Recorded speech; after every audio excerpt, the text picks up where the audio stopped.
हर हर महादेव सभी को। कार्तिक माह में शुक्ल पक्ष की प्रतिपदा तिथि को गोवर्धन पूजा किया जाता है।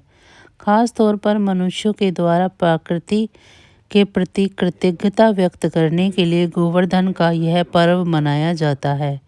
इस दिन गिरिराज यानी गोवर्धन पर्वत और भगवान श्री कृष्ण की पूजा की जाती है। गोवर्धन पूजा के दिन को अन्नकूट पूजा भी कहा जाता है, क्योंकि इस दिन अन्नकूट का भोग लगाने की परंपरा है।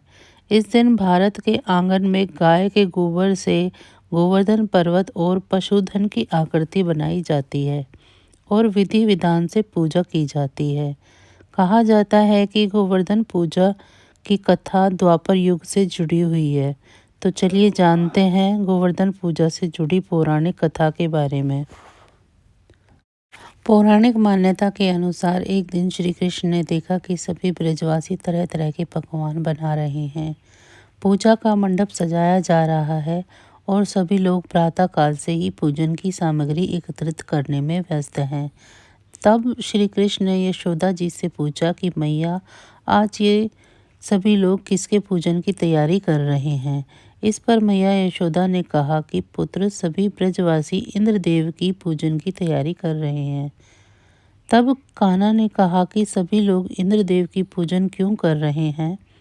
इस पर माता यशोदा ने बताते हुए कहा कि इंद्रदेव वर्षा करते हैं और जिससे अन्न की पैदावार अच्छी होती है और हमारी गायों को चारा प्राप्त होता है।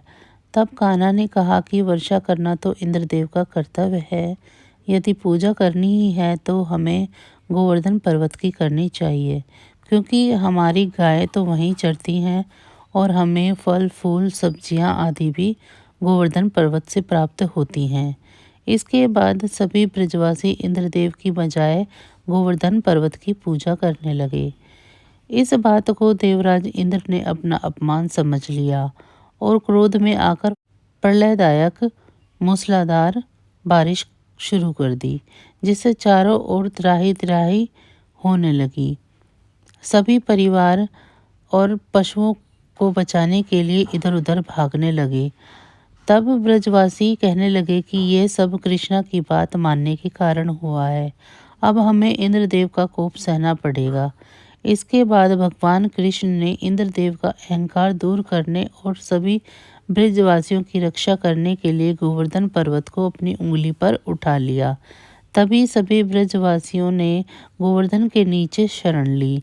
इसके बाद इंद्रदेव को अपनी भूल का एहसास हुआ और उन्होंने श्री कृष्ण से क्षमा मांगी। इसी के बाद से ये गोवर्धन पर्वत के पूजन की परंपरा आरंभ हुई। तो बस आज की जानकारी इतनी ही थी। फिर मिलेंगे हम किसी और इसी तरह की जानकारी के साथ। आप सभी को गोवर्धन की बहुत बहुत शुभकामनाएं।